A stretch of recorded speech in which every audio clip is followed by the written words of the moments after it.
Assalamu alaikum. Welcome back to School of Physics, Understand Universe. Welcome to another class, and in this class we will discuss further about the as our discussion is already going on about the Newton's laws of motion. So here in this class I will deal with the another motion law, which is the second law and the third law. But before that, to understand the second law of motion, we have to understand first before that the momentum. So in this class I will talk about the momentum.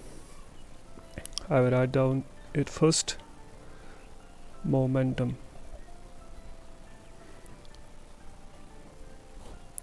because this is a very much important topic as far as the classical mechanics is concerned. So what does momentum actually mean, and how it is how much useful it is in the classical mechanics? We will try to get on to that. We try to understand this very concept. So first and foremost, momentum is defined as the product of mass of a body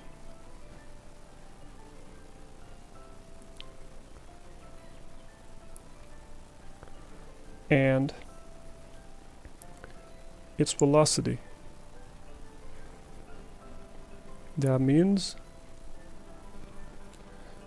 the product of mass with its velocity of a body with its velocity, the combination of these two, that is the product of mass and velocity, these form a term called as the momentum. Although we can't see directly momentum of a body, directly seen or observable by our eyes, it's a concept. It is the product of these two. As we can say, mass of a body is observable thing. This very object possesses a mass. We can measure that directly because it's a fundamental thing. It's a fundamental physical quantity. Okay, but in the classical mechanics I am talking about. In the advanced physics, that is some different story. So, but momentum is its mass times what velocity does it possess. So, momentum, which is represented as P is denoted by, momentum is denoted by P. So, P is equal to mass of the body. Say we represent it by m, mass of body, and its velocity multiplied by velocity of the body. Suppose this is our body possessing with mass m and with the velocity v, it is moving in this direction.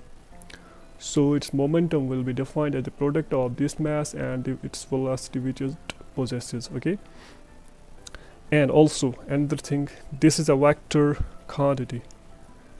This is a vector quantity. And you might be well aware about vector quantities. Vector quantity is that very physical quantity, which all we can say, we know that it can be measured, but it possesses a specific direction as well. And here in case of the momentum, the direction is as that of the velocity. So whatever the velocity is, same as the direction of the velocity is the direction of the momentum of that body. So for example, in this case, suppose this is the z direction, z axis. So the component of velocity, all of its components although are along the axis z. Okay, so the direction of the velocity is z. Similarly, P direction of momentum will be also that of the velocity, that is the z direction. So that means P is a vector quantity and its direction is given by the velocity possessed by the body. So whatever will be the velocity heading towards, same with the direction for this momentum. So in short, this is a simple definition for momentum. Momentum defined as the product of the mass with its velocity. Now take the examples in our day-to-day life. There are many examples. For example, different bodies possess different momentum in what situations, in what conditions. For example, take two bodies. One is lightweight body, that's lightweight. Say for example vehicle, some bus, car, suppose lightweight vehicle, and heavy weighted, okay, heavy weighted, possessed heavyweight vehicle. For example, it is a small car and this is a bigger bus. These are the two examples. So we know, suppose this is the M1 mass possessing, this is the mass possessed by this very vehicle is M2, and we know M2 is greater than M1 because M2 is the bigger bus with more mass than the smaller vehicle. So M2 is greater than M1, and we know that if this body is set in motion, suppose it is set in motion, and we want this body, we want it to be stopped, okay? But to stop this vehicle, we need a force, because from the first law of motion, we know that every body possesses inertia, okay? So it will try to remain in its motion, but if we want to stop it, okay, for that we have to apply force.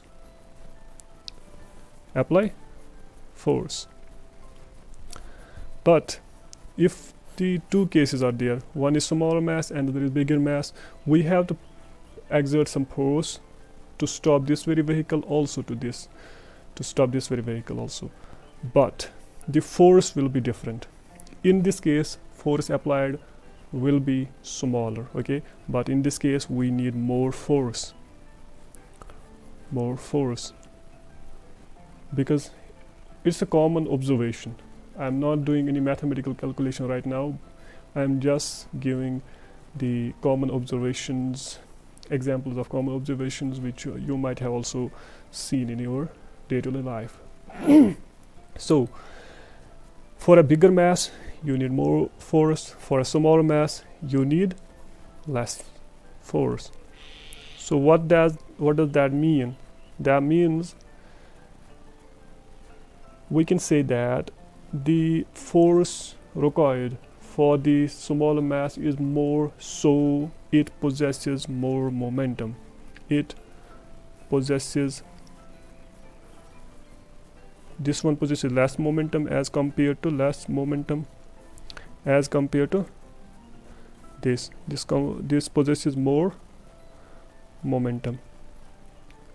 So actually force is indirect calculation of momentum, or momentum is indirect calculation for force. That means if we know one quantity, we can say that the force is proportional to that, okay? More the force to apply for stopping this car we need, that means this car possesses more momentum. Similarly, if this car possesses less momentum, that means we need to stop it with lesser force. We can stop it with lesser force. Similarly, this is a small stone and this is a bigger stone. We can say a rock, okay? If these are dropped down at some height, this will also possess momentum, this will also possess momentum.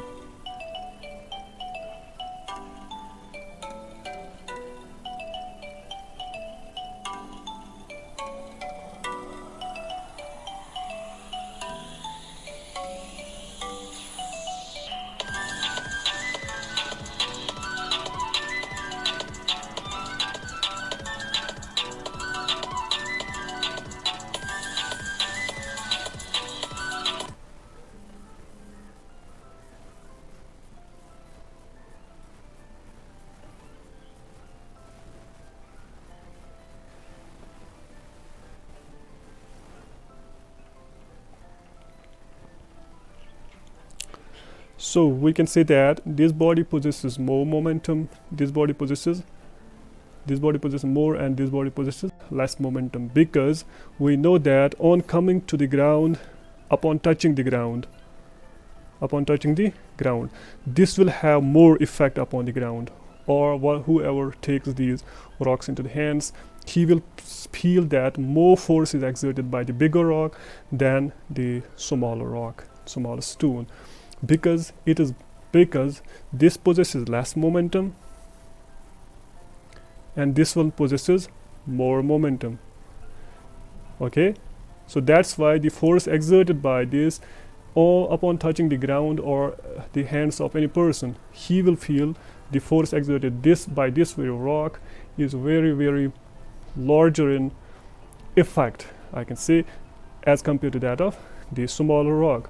Similarly, so we can say apply for other objects as well, but here what we got from these two examples is that momentum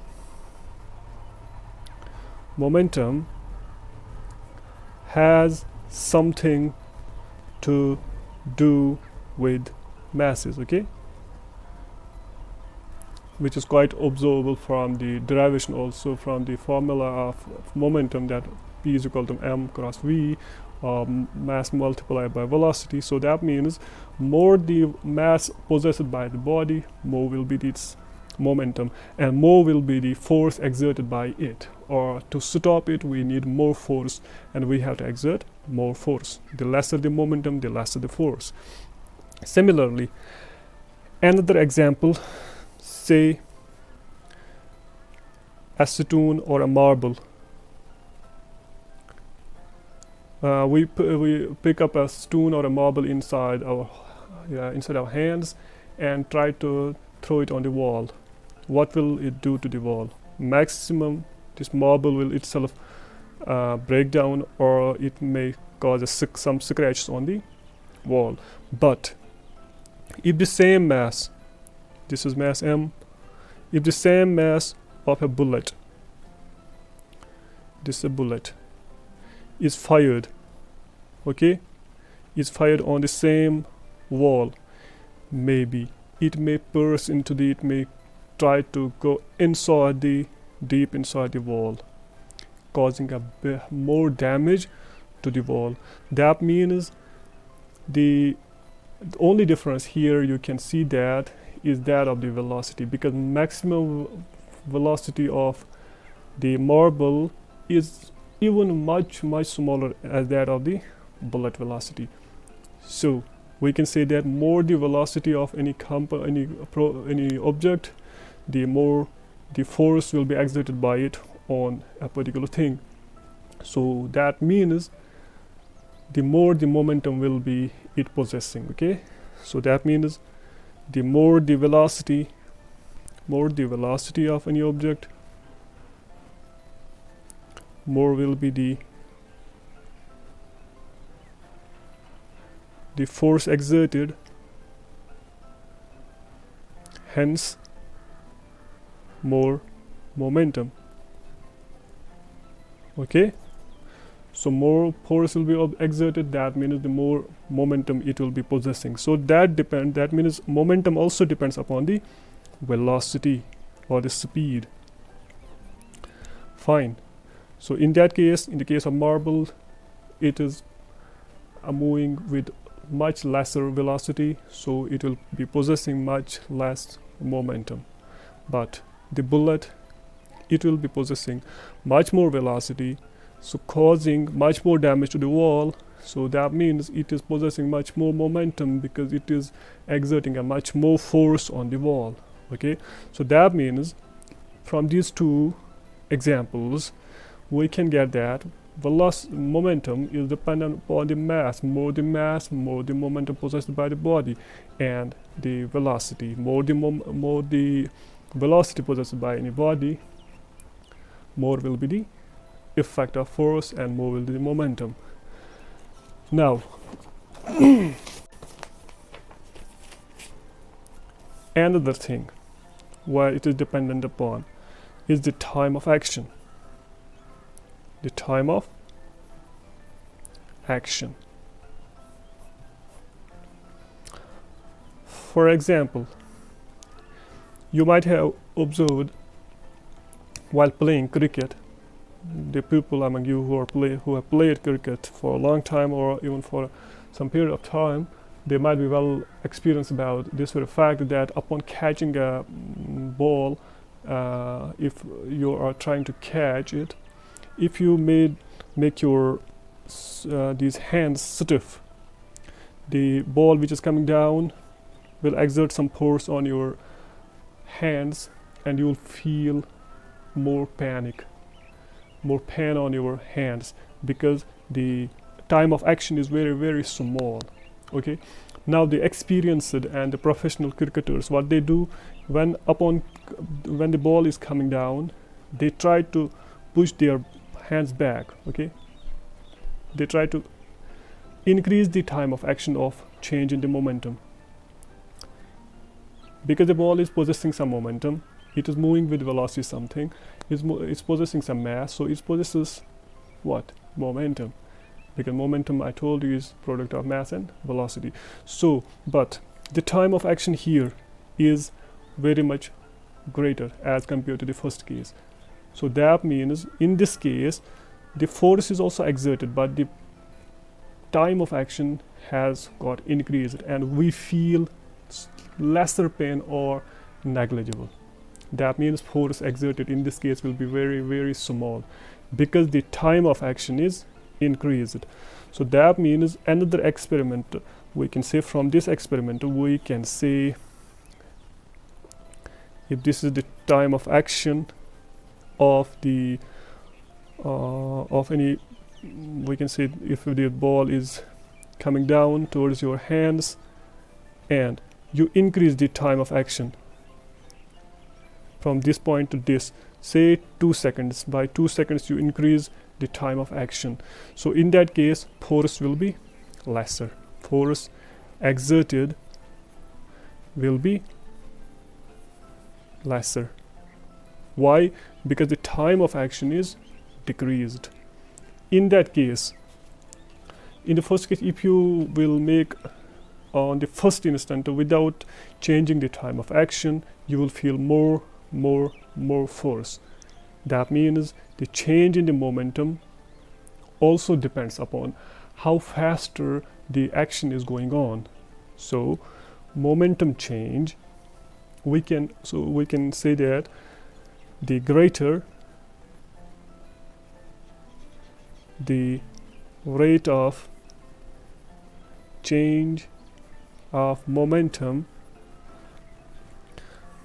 greater will be the what? Greater is the force. Okay, greater is the, if the change of momentum takes place and the change in the momentum, rate of change in the momentum is very much greater, that means time of action is very much smaller. Okay, this momentum, for example, the ball possesses, on the first instant, the ball possesses some momentum mv, and when it comes to rest in your hands, it possesses zero momentum. Okay, the two, first it possesses, the ball is coming down, it possesses momentum mv, let's say p, but if the time of action is smaller, instant, so change in the momentum will be rapid.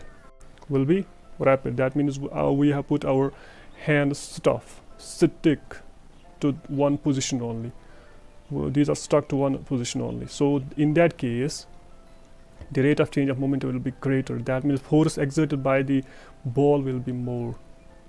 But if we change the time of action to this very position, so that means time is given to pick up the ball, we push our hands back, so in that case there is a kind of relaxation time. So in that case, the time of action will increase. Okay, time of action will be increased, and the rate of change of momentum will be lesser, because with the time, with the passage of time, it will slightly decrease, and then ultimately decrease. Here its rate of change is rapid, but here the change is not so much rapid. So that means if the rate of change of momentum is not much rapid, that means the lesser force, and if the greater rate of change of the momentum is there, that means the force will be greater. Okay, so we can sum up this as the greater the rate of change of the momentum, the greater will be the force, and if the rate of change of the momentum is smaller, that means we are providing now the relaxation time of action is increased. In that case, lesser force will be exerted. So force also depends upon the momentum change, but not only the momentum change, but on its rate of change. So time factor comes in. Okay, this is very much important. That time factor matters here. That time of action, if time of action is increased, in that case force will be felt smaller. That will be the change in the momentum takes place in a much greater time. That means the force will be exerted lesser. But if the greater the momentum change, if the change in the momentum is greater in lesser time, that is the rate of change of momentum is more greater, in that case force will be experienced very much high. Okay, so we can further say that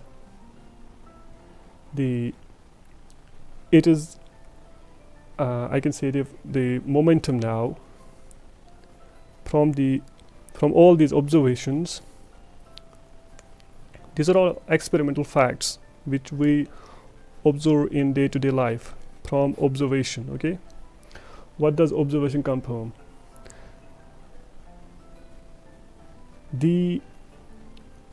It's actually the product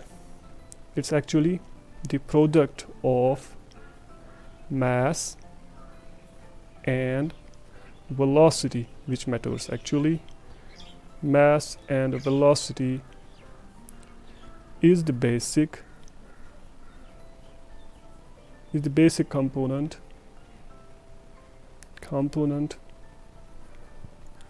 to affect the force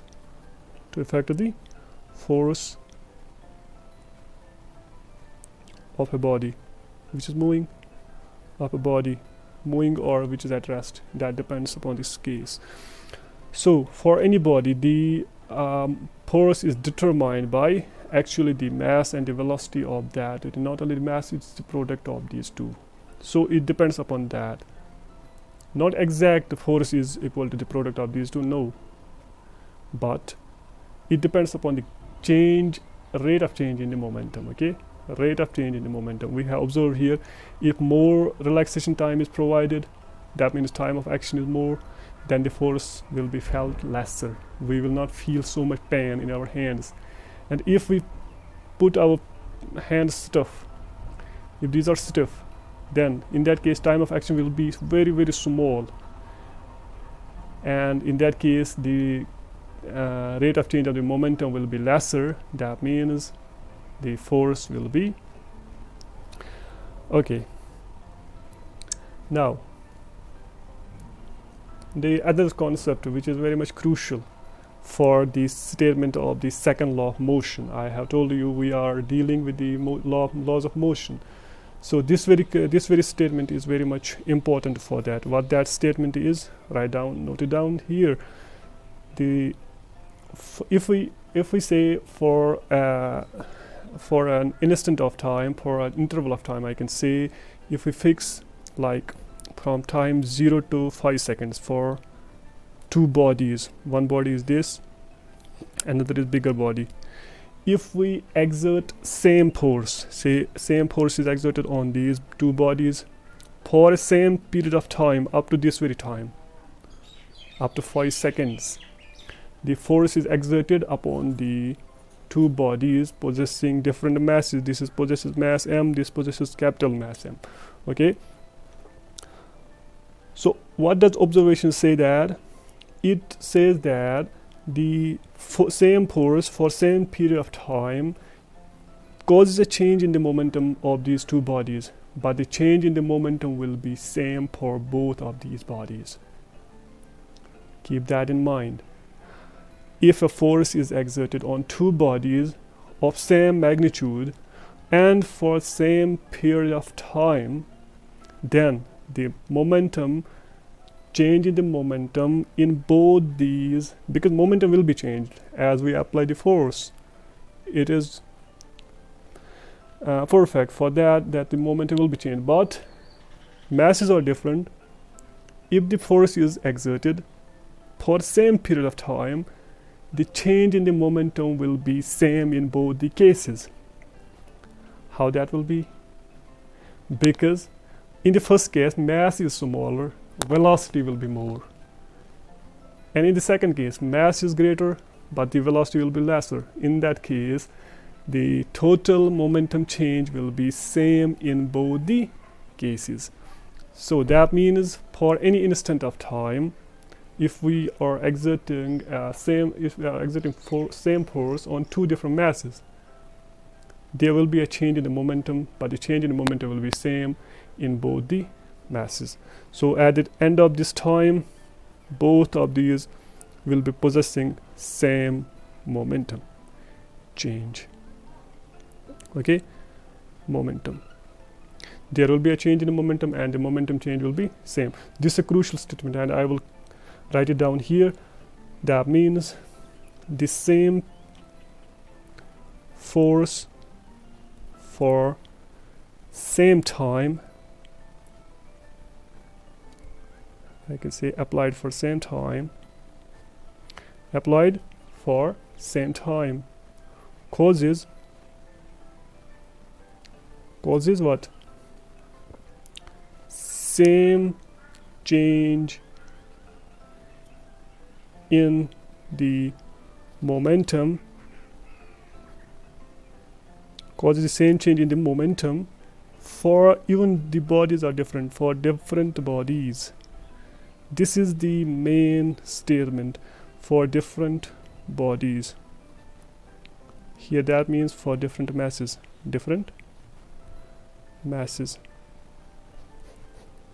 This is a crucial statement, that the same force applied for same interval of time causes the same change in momentum, and this is very much important. Same change in momentum, not momentum, but the change in the momentum. So that means force exerted causes the same change in the momentum. Same force on two different masses even. Okay, this you will remember this very statement, because upon deriving the second law of motion, we'll need this very statement. And furthermore, as far as the direction of the change of momentum is concerned, so exerting force means what? Exerting force gives the change in the momentum, causes the change in momentum. That's fine, okay? But what is the direction? What is the direction? So for that, take an example. If my hand is there, okay, and with the string I have kept a marble there, and it is rotating. I am rotating this very marble in a circular position, circular path, okay? But there comes a concept that it will be rotating in the circular path. For that I have to exert some force, and the force is exerted by my hand. That's quite obvious. So at every instant of time, we know that this possesses some mass m, and at every instant of time it will be possessing velocity v, and the direction of the velocity at any instant will be tangent at that instant of time to this circular path. That's quite obvious. So the path at this time, the path the next what will it follow will be given by the velocity vector. So the velocity vector is in this direction. So it possesses here, it possesses the velocity, it possesses the momentum mv. This is the momentum, okay? But since I am exerting a force from here to cause it to change the momentum, this is important. I am causing a change in the momentum. So so the momentum is changed actually, and here in case of this, it is not the magnitude, it is only the direction. What? It is only the direction of momentum is changed, and direction means also the vector is changed, because vector quantity, I told you, possesses both magnitude as well as the direction. So if the direction is changed, that means that's a different vector quantity now, okay? So there will be a change in the momentum. So that is caused by external force. In this case, it's my hand here, and I am exerting force. The change in the momentum, I will write it down. Change in the momentum has the direction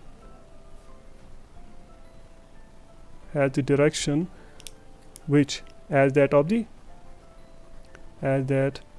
of the force which is applied. Force applied. So that means direction of momentum is the direction of force, or I can reverse it here.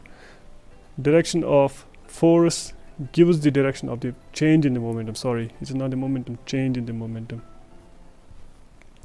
So the change in the momentum direction is given by the force applied. In whatever, for example, I am having a body here, it possesses some mass m with velocity something, and I am exerting here some force. The change in the momentum in this body will occur in the direction of the force. That means in this direction. So this will be the change in the momentum, and it's represented by delta p. So delta p will be having the same direction as that of the force. So force is determining and giving the direction of the change in momentum. Keep that also in mind. So the direction of change in momentum is that of the force. Now all of these stuff, the previous stuff like this, time of action and other observations, the change in the momentum of the different bodies for same interval of the time is caused by the same amount of force.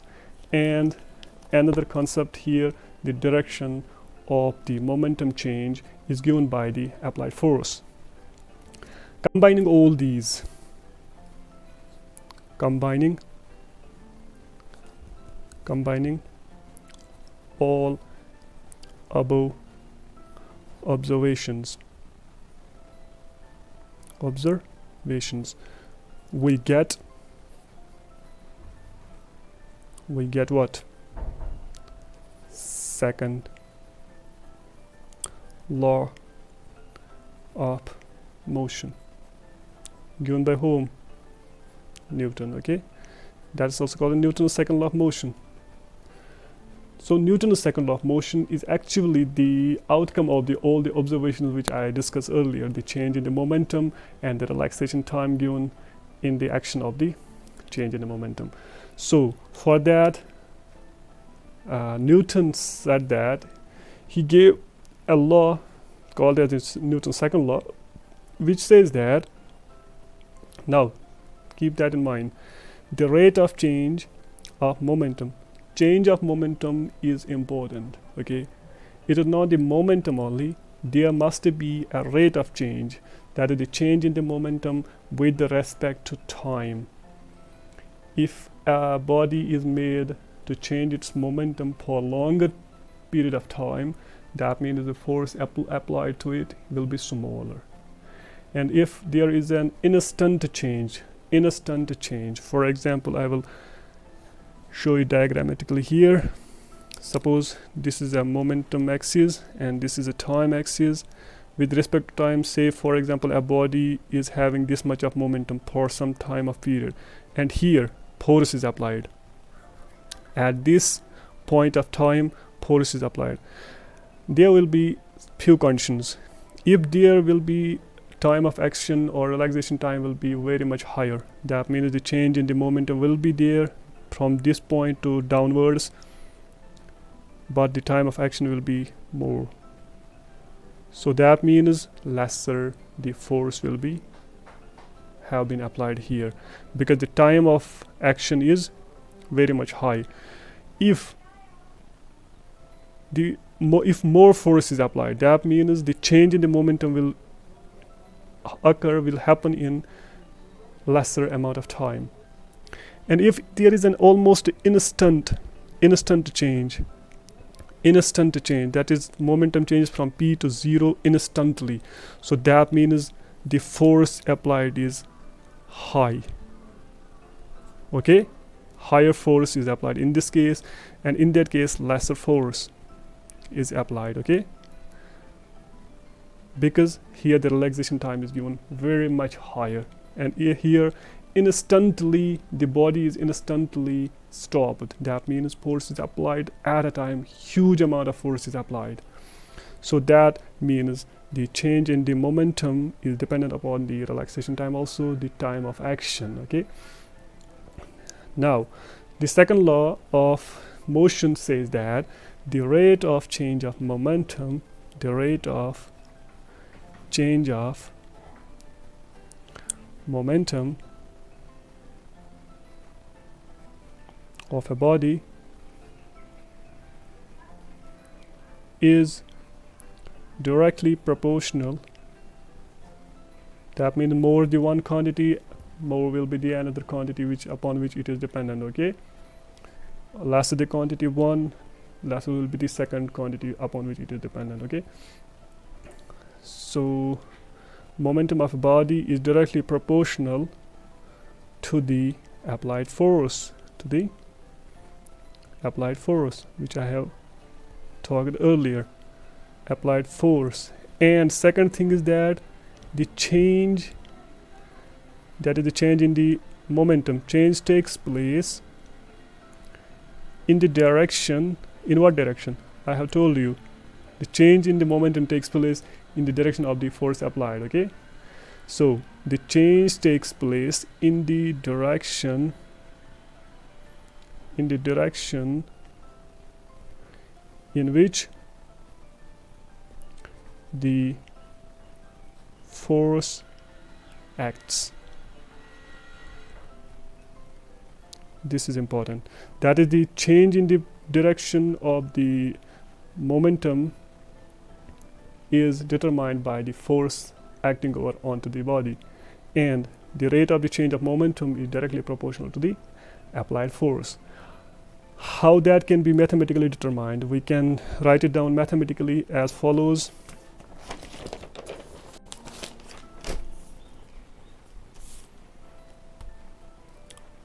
So mathematically we can represent this by so for that we have to fix it first, that what change does mean. So for that, suppose I have I am acting a force is applied on a body with mass m, Suppose this is the body with mass m and force is applied onto, there will be a change in the momentum, and the direction of the change in the momentum will be as that of the direction of the force. Here in this case it will be along this axis. So suppose I am representing force is applied, force I can force F, represented by F, denoted by F, is applied on a body with mass m in time interval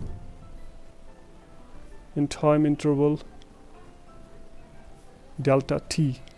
This is the change in the time of, that is the time of action. This is the time of action. Okay, so time of action is delta t, and the force applied is F on a body m. So if this body possesses the momentum, at first it possesses p momentum, and then momentum gets changed or increased or decreased, that depends upon the situation. Here in this case, momentum increases from p to p plus delta p. Delta is representing the change. So change in the momentum is this much. Okay, so momentum changes from p to p plus dp. So that means change in the momentum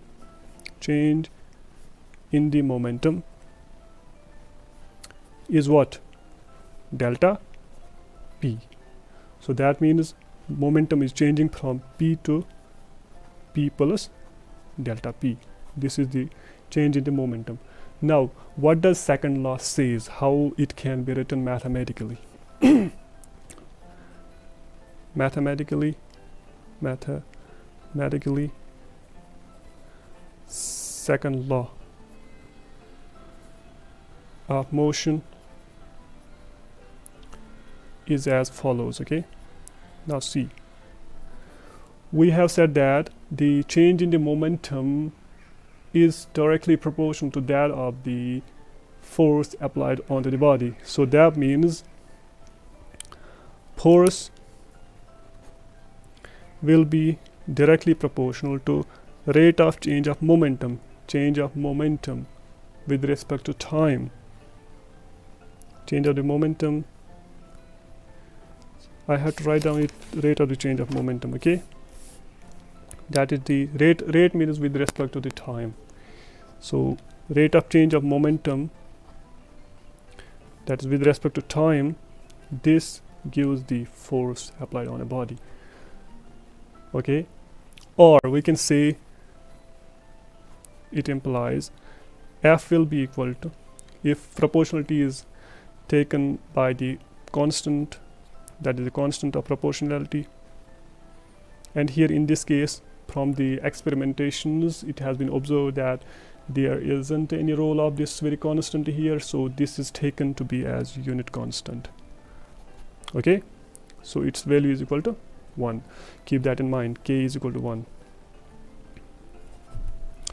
So F will be then equal to, F will be equal to k multiplied by delta p by delta t, or we can say F will be equal to, k is equal to 1, so F will be equal to delta p by delta t. This is for longer, bigger changes.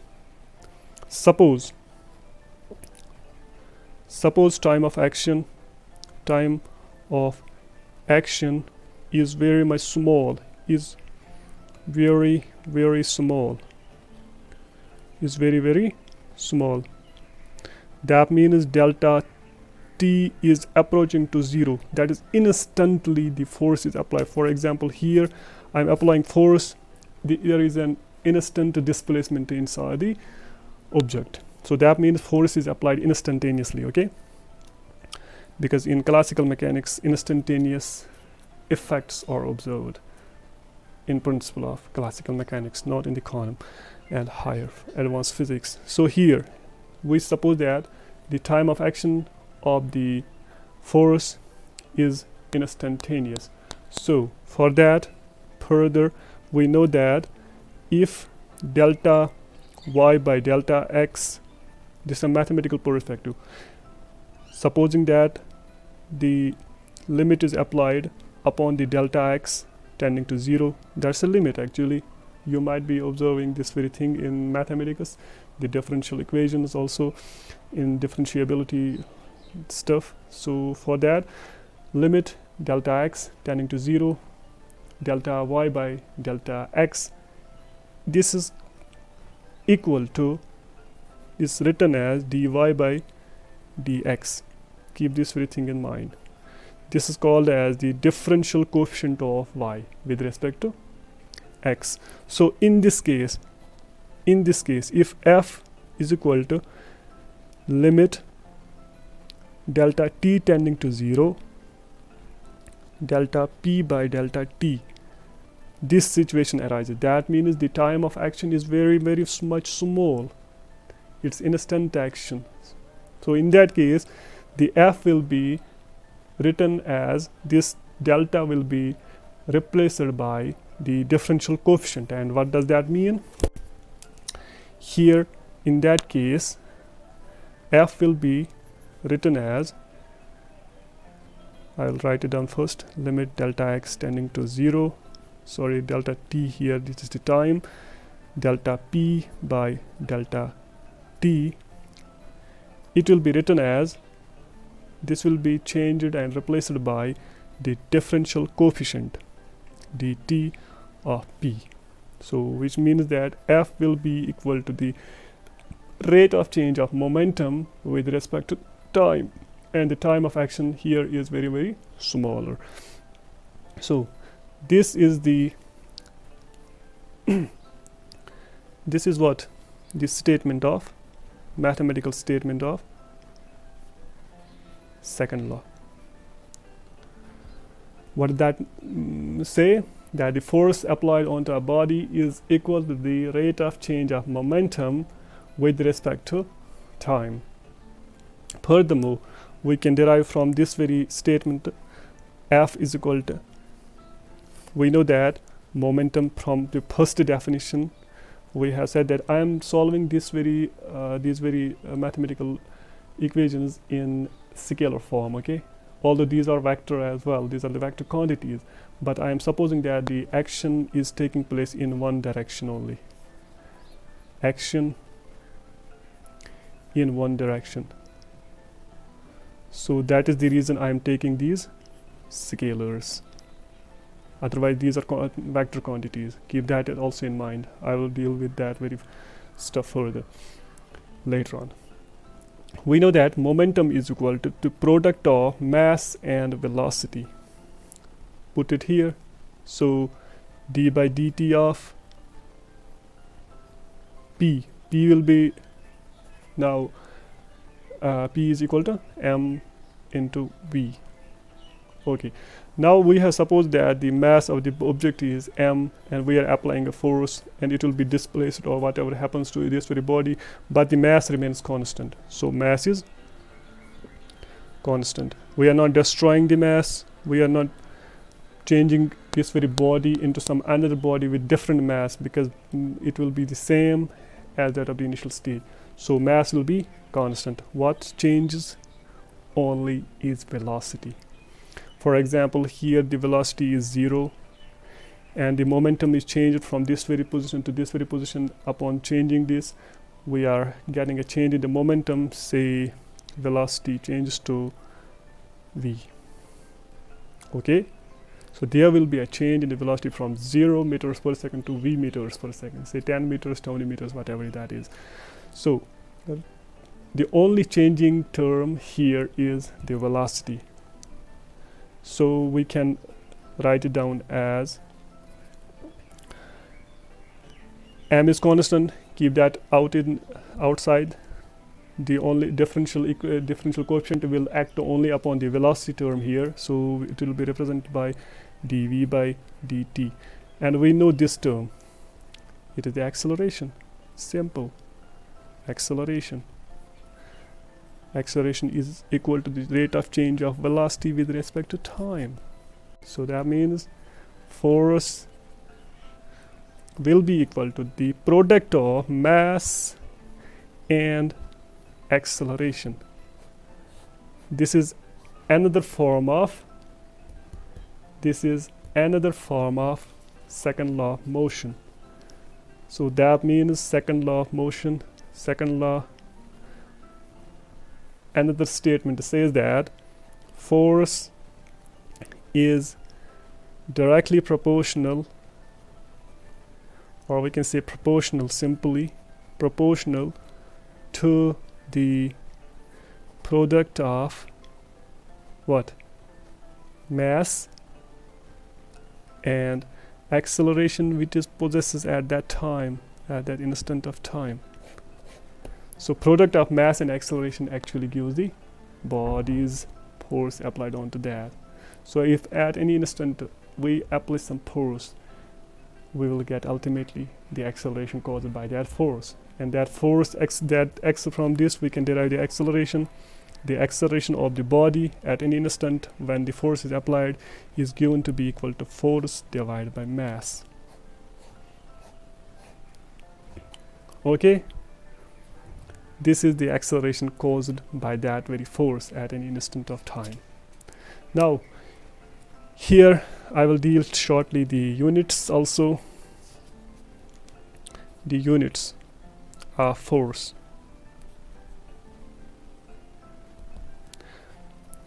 Suppose we know that force is equal to mass into acceleration. Suppose that 1 kg of an object of a mass is displaced, we apply force onto it, and it causes a change in the momentum here, and which in turn causes acceleration inside the body. And the acceleration, suppose it causes an acceleration of 1 meter per second square, because the units of acceleration is meter per second square. Keep that in mind. So that means force exerted will be equal to 1 kg 1 multiplied by 1 kg meter per second square, and this very term is represented by N, that is the Newton. Okay, so we can say that the units of force is, we can say the units of force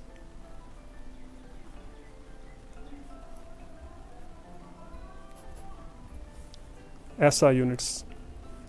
SI means System International. Okay, that is this international system of units or international system of quantities nowadays. So the SI units of force, that is F is equal to MA, which is, in terms of that, we have per 1 Newton. I have told you it is calculated, or it is shown in terms of newtons, is equal to 1 kg meter per second square. So this gives the 1 Newton quantity, 1 Newton of force. So 1 Newton of force is that much of force which is applied on 1 kg of any substance. 1 Newton applied on 1 kg of substance, and it causes an acceleration of 1 meter per second square. It causes a unit acceleration on a unit mass. Then the force is applied is said to be 1 Newton or unit newtons. So that were the SI units of force. So the force SI units is Newton M. Now another thing I have told you earlier, that the force, actually I have denoted it here in terms of the scalars, but actually force is a vector quantity. It's also a vector quantity. And I told you earlier that change in the momentum is given by the change in the momentum. Direction of the change is actually given by the force applied. So that means it's a vector quantity. It can also be in the Cartesian coordinates. Suppose this is y-axis, x-axis, this is z-axis. If on a body we apply some force, it can be determined in coordinate system with 3 components. Any force on a body, this m into a, it can be represented, generally it is represented by fa like this, but component wise it can be represented as the force along the x component will be fx, represented by mass. Mass will be the same, because mass is not a vector quantity. Only the acceleration is a vector quantity. So the acceleration along the x-axis. Similarly, force along y-axis is given by mass times the acceleration caused in that direction. Similarly, the z-axis. And this means that, I write it down, it's a very much important here. It's a very much important fact that if a force is not parallel to the velocity of the body, if the force is not parallel to the velocity of the body, then it changes that the force, then the it means the force, it changes only that component of velocity which is along the direction of the force. Okay, that means the forces which are the velocity components which are perpendicular to the direction of the force remain unchanged, and the component which are normal means perpendicular to force remain unchanged. What does that mean? For example, we have a coordinate system, xy coordinate system. Here it's x, it's y. Suppose here is the body, here is the body possessing mass m, moving with velocity something v, suppose, and it's moving along the x-axis only. Suppose we are applying a force upon it along the x-axis only. That force acting upon it is along the direction in which it is moving already. So that means this says that force which is not parallel to the velocity. So here it possesses vx. Suppose in this direction is vy, but here in this case it's 0. Force is acting only along the x-axis. That means this force will not bring any change in this vy. There will be no change.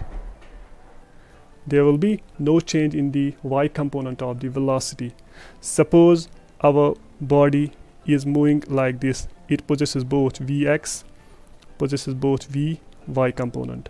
Suppose I am now applying a force along this direction, that is fy direction. And this very force causes a change in the momentum, causes the change in the velocity, that is the acceleration, but the force will the action of the force will only take place along the direction of the force, which is here the y direction. That means along this direction there will be no change. That means the perpendicular axis to the applied force have no effect. That is what I quoted here. If a force is not parallel to the velocity, that means velocity this is not parallel to it, is perpendicular to it, it does not change in the velocity, but it changes only that component along which the force is acting, that's vy component. Okay, and the another one from where force is not acting, that remains unchanged. Now same effect can be observed in the projectile motions. What does projectile mean? If we are standing at some height on a tower and we have a ball here exerting some force over it in the direction of, suppose we are here, we are applying a force in the direction, say this is x direction and this is y direction in this case. Okay, now we are exerting a force on this body, along this. So the component force or the force is applied in which direction only? The x direction only. Okay, so that means the y component will remain unchanged in the first place, but as long as the force is out, so now body reaches here, say. Now no force along x-axis, no force along x-axis, fine. So no force is along x-axis now, because it is now in a free fall. But here comes in action the downward force, which is the gravity. So the force will be mass times the gravity, fine. So but the action of the force is along what direction? In the y direction, in y direction. That means the x component, which was the velocity vx, the x component of the velocity will remain unaffected. Vx will not change, only the Vy will change. Here will be the Vy will be V1y. Here in this case Vx will be same Vx, but the Vy will be V2y. Here x component will be same Vx, because the force is not acting upon the x-axis now. Here gravity is acting downwards, that's y-axis. Here again y-axis, here again y-axis. That means the y-axis will change the velocity. The y-axis force will change the velocity. This time y3, v3y. Okay, that means the change in the velocity is determined by the force in the direction in which the force is applied. Only in that direction the velocity will be changing, and the perpendicular direction there will be no change. Like there, here is x, vx, here is vx, here is vx. No change in the velocity, because force is not acting along x-axis, it's only acting along the y-axis, and here the force is gravitational force.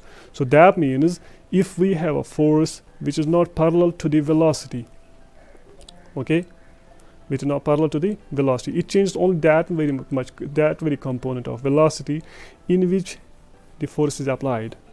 That means force is applied in this direction, that means only this very component of the v will be changed, that's Vy will be changed. In this case Vy will be changed, in this case Vy will be changed, but Vx will remain unchanged. And another thing is that the force is as if force acting on a body is as if its point of action, I will here write it down here for rigid body, okay, for rigid body, that is system of particles which are confined to a particular space position. For rigid body, its point of what I told you, force acting on a body is as if its point of action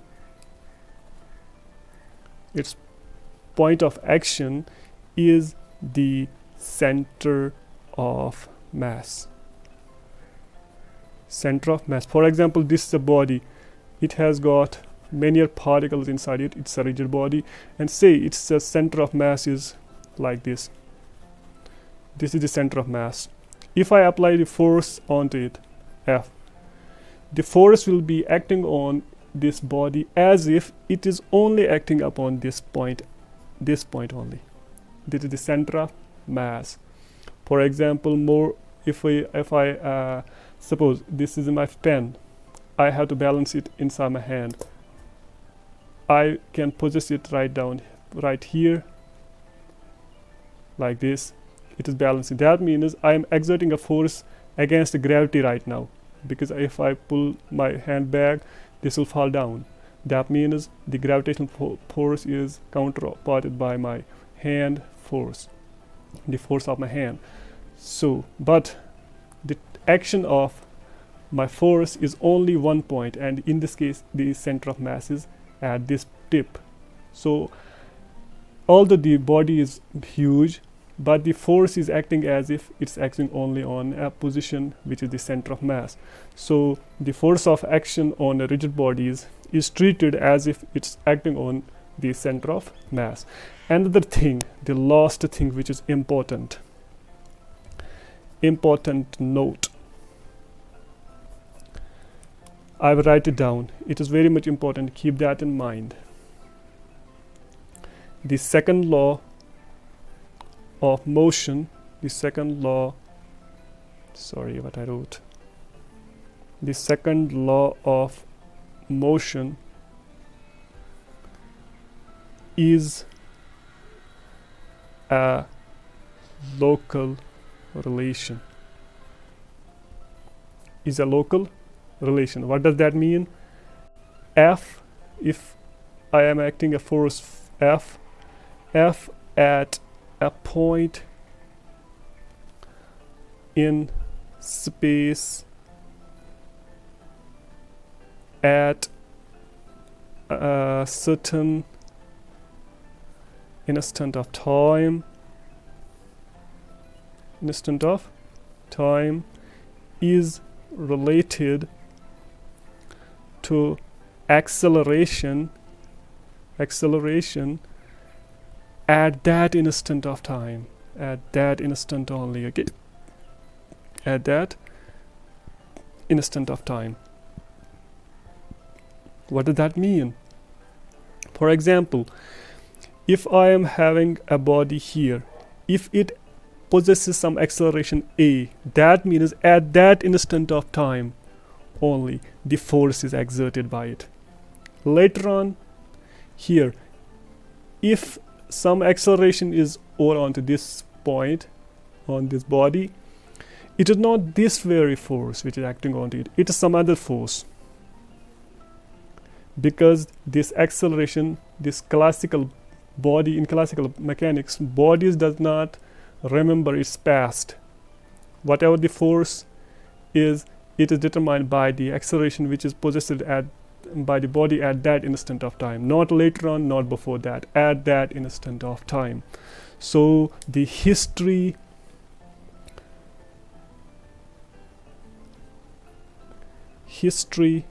of motion of a particle is, I can say, does not matter.